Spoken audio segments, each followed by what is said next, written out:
So now later Mughals. So who ruled India after the death of Aurangzeb? So we know that very well. 1526, who came to India? Babur came to India and he get the throne as a Mughal emperor of India. So after that, many rulers came and they contributed a lot in terms of different platforms. Finally, the Aurangzeb is the last famous ruler of which empire? Mughal Empire. And also the man who got more amount of land under his control. Okay, after that, nobody has the control. You know what? By 1857, the Mughals means only Red Fort. Delhi in Red Fort, right? Mughals means only confined with the Red Fort. And apart from that, one more important information is, in India, if anybody sits in Red Fort, they are the emperor of India. If somebody considers the emperor of Hindustan for all the princely state, means the person who sits in Red Fort. So Red Fort is the headquarters. So the last Mughal ruler only confined inside of which one? Red Fort. Who built Red Fort? Shah Jahan. Okay, Shah Jahan. Okay. Yes, Meghna says Shah Jahan. Yes, Shah Jahan is the one who built Red Fort as well as, Taj Mahal. Right. So his death marks the end of the Mughal era in the Indian history. After that 50 years of his death, whoever ruled India, right, they completely disintegrated the power of Mughal Empire. See, the Mughal were popularly known as the Great House. What is meant by the Great House? From the one family lineage ruled 300 plus years India. So they were called as the Great Mughals. But the thing is, full of disintegration. Okay, they never care about what exactly happening around the world. Because during this time period and all, the European states started meddling in the internal affairs of states in India. So they were keen about to save their throne, but they never care about the things which is happening around them. That is the reason behind British got stronghold over our country. Okay. So Aurangzeb's death was followed by a war of succession. As I told you, after the death of the father, there will be a war of succession. How it happened for after the death of Shah Jahan, likewise after the death of Aurangzeb, the three sons, Muzam, Muhammad Azam, Kambakhsh. These three people were fought for the throne. See, these two chapters will be a little bit of names.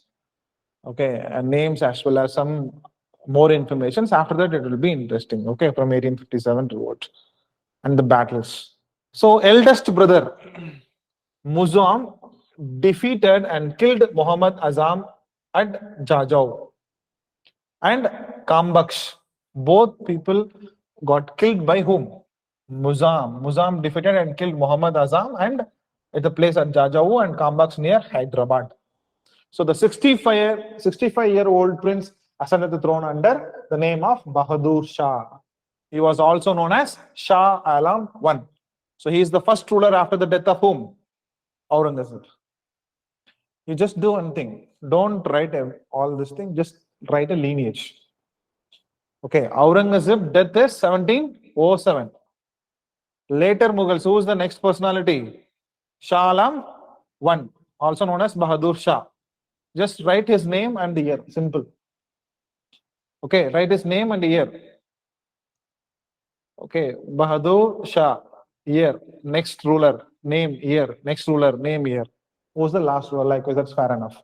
And I'll tell you what information is supposed to be add for the each personality. That information, keep it in mind.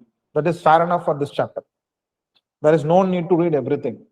You have to understand it. In history, there is no need to read everything. Here I'll tell you what are the points you're supposed to remember. That is fair enough. Okay, so Aurangzeb 1707. After that, who was the ruler? Bahadur Shah, and also known as Shah Alam I. What is the timeline? 1707 to 1712. Okay, before this slide, you need to see the map. See, under Akbar, 1556 to 1605, all this region, including Afghanistan, Pakistan, and all Bengal region. So under the control of whom? Akbar. Later on, expansion under Shah Jahan and Aurangzeb. Aurangzeb and Shah Jahan is most popular for the Deccan expansion. Okay, Deccan means the part of southern India and also central India. Okay, it is known as, this is known as Deccan Plateau. Madhya Pradesh, Andhra Pradesh, little bit of Maharashtra will come under this area, which is known as Deccan Plateau. Okay, right? So Deccan expedition happened. If you see this map, it easily shows that the amount of land under the control of the Mughals, the whole India, except two states. What is that? Tamil Nadu and Kerala. All the other states comes under the control of the Mughals. And Shah Alam is the only one after the death of Aurangzeb who witnessed the large amount of land under his control. Okay, so large amount of land under his control. He is the first personality and last personality as well. From the later Mughals I'm talking about. Okay, so he was the first and last of the later Mughal rulers to exercise the real authority.